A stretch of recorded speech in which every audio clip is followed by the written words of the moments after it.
평범한 직장인이 투자로 자산을 만들어가는 과정에는 특별한 순간들이 있습니다. 처음 집을 사던 날일 수도 있고 처음 1억이라는 돈을 모았던 순간일 수도 있습니다. 하지만 넥스테이지에서 여러 사람의 이야기를 들여다보면서 저는 오히려 그보다 더 중요한 순간이 있다는 생각을 하게 됩니다. 바로 아무것도 모르던 사람이 처음으로 행동하기 시작한 순간입니다. 오늘은 어린아이를 키우며 다시 직장 생활을 시작한 한 엄마의 이야기입니다. 투자 경험도 없었습니다.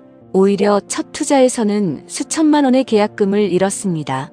직장에서는 밤 10시, 11시까지 야근했고 아이에게는 어느 순간 엄마와 아빠가 동시에 사라진 것처럼 느껴질 만큼 힘든 시기도 있었습니다.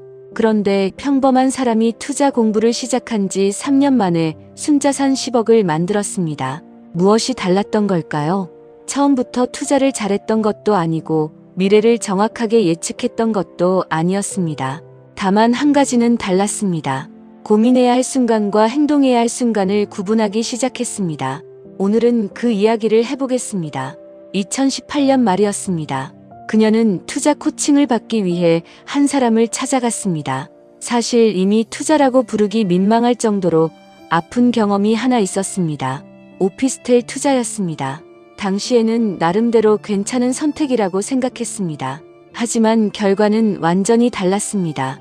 계약금으로 들어간 돈만 수천만 원. 시간이 지나면서 상황이 잘못됐다는 사실을 알게 됐습니다. 그 순간 머릿속에 떠오른 생각은 하나였습니다. 이 돈을 돌려받을 수 없을까? 수천만 원은 결코 작은 돈이 아니었습니다. 가만히 포기할 수 없었습니다. 그래서 아이를 데리고 부동산으로 찾아갔습니다. 40만 원짜리 한우까지 사들고 갔습니다. 매도자를 만나 사정했습니다. 전화를 하고 또 했습니다. 울기도 했고 화도 냈고 부탁도 했습니다.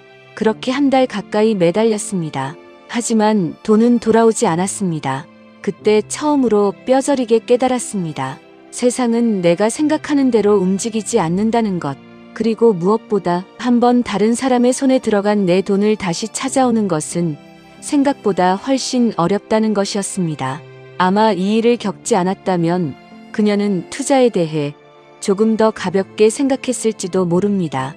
하지만 수천만 원짜리 수업료를 내고 나니 생각이 달라졌습니다.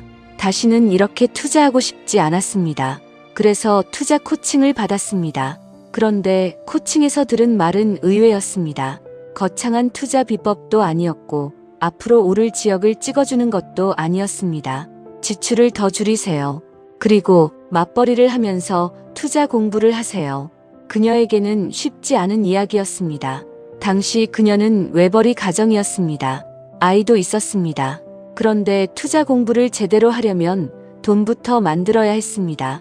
결국 그녀는 결심했습니다. 다시 일을 시작하기로. 당시 지방에서 직장을 다니고 있던 남편에게 이야기했습니다. 남편의 직장은 정년이 1년밖에 남지 않은 상황이었습니다. 1년만 버티면 받을 수 있는 돈이 2천만 원이 넘었습니다. 그 돈을 포기하는 것은 쉬운 결정이 아니었습니다. 하지만 그녀가 작성한 계획과 비전 보드를 본 남편은 결국 결정을 내렸습니다. 퇴직한 지 2달 만에 서울로 올라왔습니다. 아이를 돌보기 위해서였습니다. 그렇게 남편이 아이를 맡고 그녀는 다시 취업했습니다.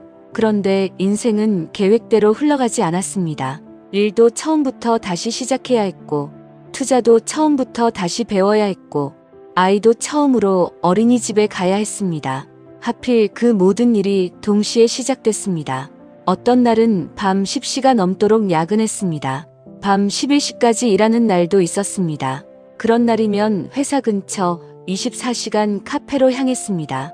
노트북을 펼치고 임장 보고서를 썼습니다. 졸린 눈을 비비며 자료를 정리하다 보면 어느새 새벽이었습니다. 씻고 출근할 시간조차 부족했습니다. 같은 옷을 사흘 연속 입고 출근한 적도 있었습니다. 그런데 정말 힘든 일은 따로 있었습니다.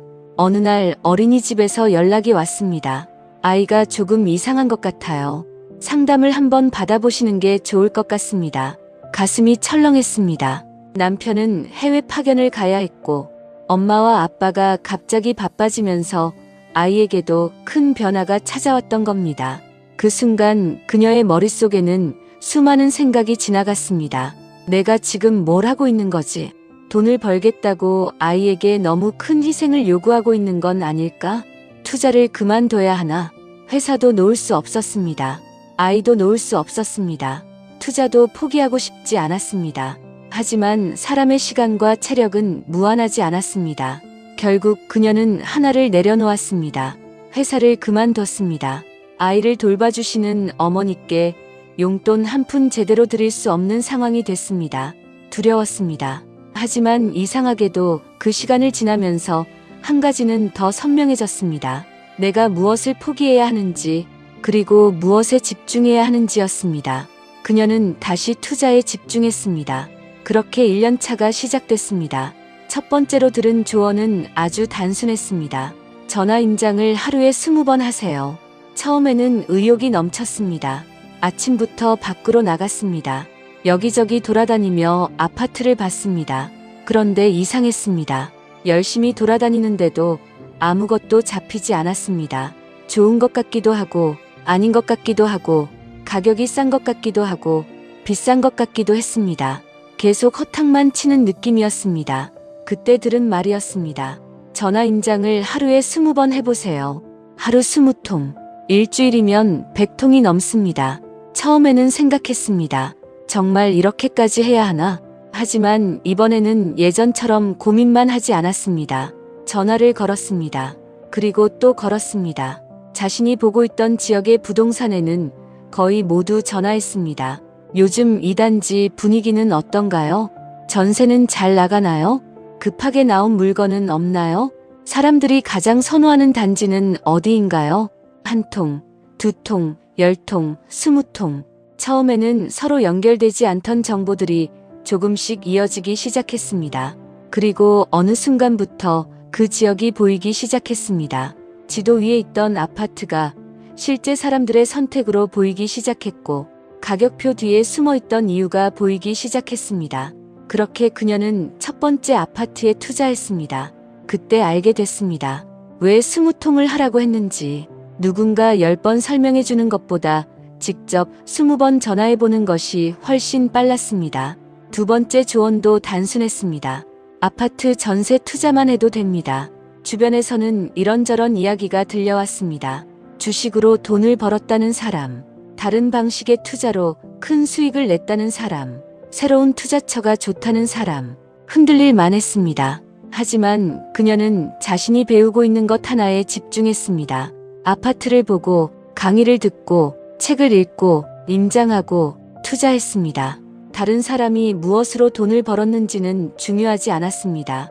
내가 잘할 수 있는 것을 더 잘하는 것이 중요했습니다. 그렇게 1년이 지나고 2년 차가 됐습니다.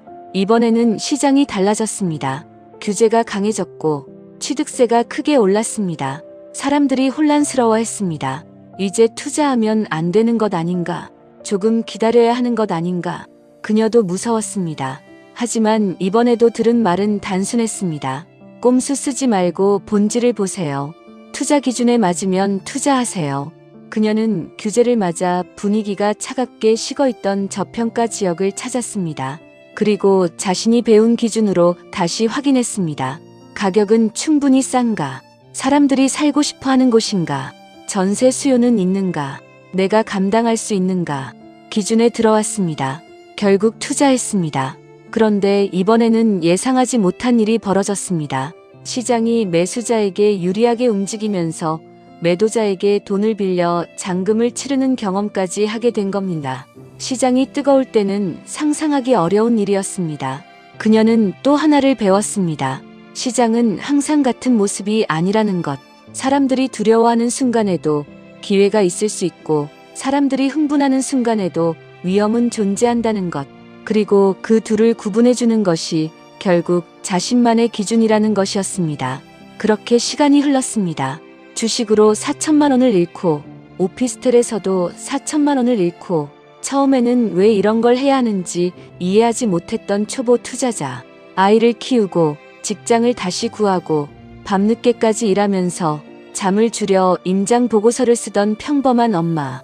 그녀가 투자 공부를 시작한 지 3년. 순자산은 10억이 됐습니다. 그런데 이 이야기를 들으면서 저는 조금 이상한 생각이 들었습니다. 정말 이 사람에게 특별한 투자 비법이 있었던 걸까요? 어쩌면 우리가 기대하는 답은 이런 것인지도 모릅니다. 남들이 모르는 지역 하나, 아무도 모르는 투자법 하나, 몇 년 뒤 크게 오를 아파트 하나. 하지만 그녀가 실제로 했던 일은 놀라울 정도로 평범했습니다. 지출을 줄이라고 하니 줄였습니다. 맞벌이를 하라고 하니 다시 취업했습니다. 전화 임장을 20번 하라고 하니 20번 했습니다. 한 가지 투자에 집중하라고 하니 다른 곳을 기웃거리지 않았습니다. 시장이 무서울 때도 기준에 맞는 물건을 찾았습니다. 중요한 건 그녀가 모든 말을 아무 생각 없이 따랐다는 것이 아닙니다. 직접 행동하면서 그 말의 의미를 자신의 것으로 만들었다는 겁니다.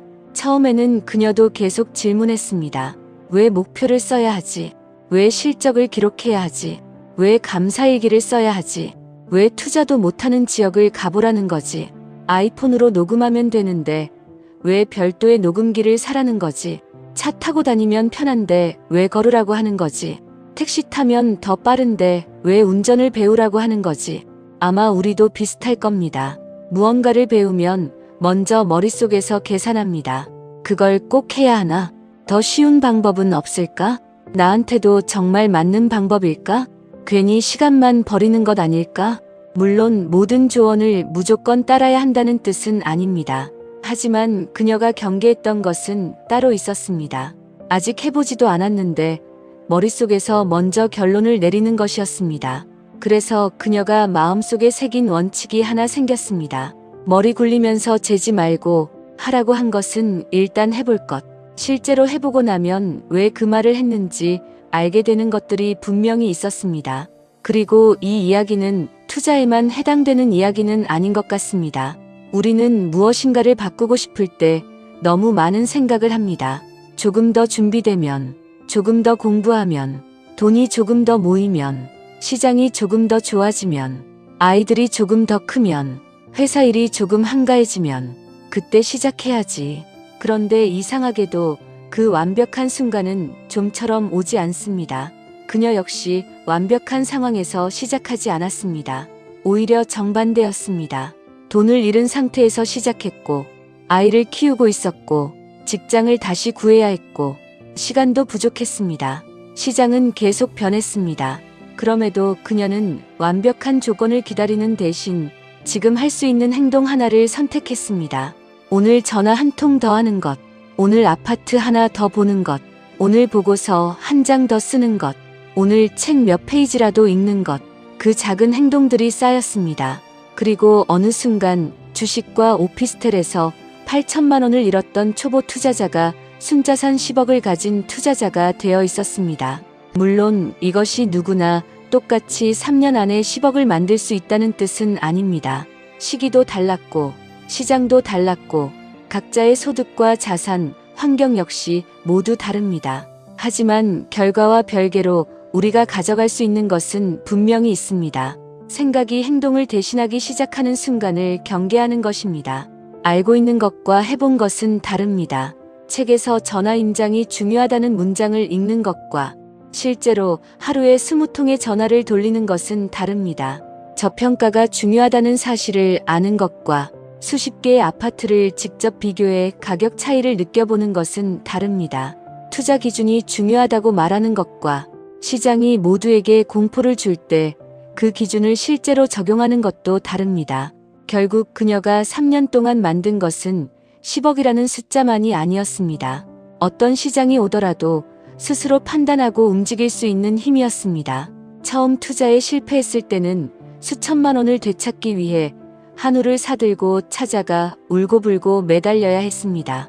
하지만 시간이 지나면서 그녀는 달라졌습니다. 누군가 자신의 돈을 지켜주기를 바라는 사람이 아니라 자신의 기준으로 돈을 지킬 수 있는 사람이 되어갔습니다. 어쩌면 그것이 이 이야기에서 가장 큰 변화인지도 모르겠습니다. 돈을 잃지 않는 사람이 된 것이 아니라 실패하더라도 다시 판단하고 움직일 수 있는 사람이 된 것. 그리고 어느새 아장아장 걷던 아이도 자랐습니다. 엄마가 왜 그렇게 공부했는지, 왜 그렇게 집을 보러 다녔는지, 왜 수많은 전화를 했는지 설명하면 알아들을 수 있는 어린이가 됐습니다. 그녀 역시 달라졌습니다. 주식으로 4천만 원을 잃고 오피스텔로 또 4천만 원을 잃었던 사람이 이제는 자신의 기준으로 투자하고 가족의 미래를 그려갈 수 있는 사람이 됐습니다. 오늘 이야기를 들으면서 저는 이런 생각을 해봅니다. 혹시 우리도 지금 해야 할 일을 몰라서 움직이지 못하는 것이 아니라 이미 알고 있는 일을 너무 많이 고민하고 있는 것은 아닐까요? 전화 한 통을 해야 한다는 것을 알고 있다면 전화해보는 것, 현장을 봐야 한다는 것을 알고 있다면 가보는 것, 돈을 모아야 한다면 오늘 지출 하나를 줄여보는 것, 공부해야 한다면 오늘 한 페이지라도 읽는 것, 거창하지 않아도 괜찮습니다. 인생을 바꾸는 행동은 처음부터 대단한 모습으로 시작되지 않을지도 모릅니다. 어쩌면 아주 작은 행동 하나가 다음 행동을 만들고 그 행동이 다시 다음 선택을 바꾸면서 몇 년 뒤 전혀 다른 곳에 우리를 데려다 놓는 것인지도 모르겠습니다. 넥스테이지는 평범한 직장인들이 돈과 투자, 그리고 삶을 바꾸기 위해 어떤 선택을 했는지 그 과정을 이야기하는 채널입니다. 누군가의 성공 결과만 바라보기보다 그 사람이 아무것도 모르던 시절 어떤 선택을 했고 실패했을 때 어떻게 다시 일어났으며 결국 무엇을 반복했는지를 함께 들여다보고 싶습니다. 오늘 이야기가 여러분에게도 지금 고민하고 있는 무언가를 작은 행동 하나로 옮겨보는 계기가 되었으면 좋겠습니다. 여러분이라면 지금 무엇부터 행동해보고 싶으신가요? 댓글로 여러분의 이야기도 들려주세요. 오늘 이야기가 도움이 되셨다면 구독과 좋아요로 함께 해주세요.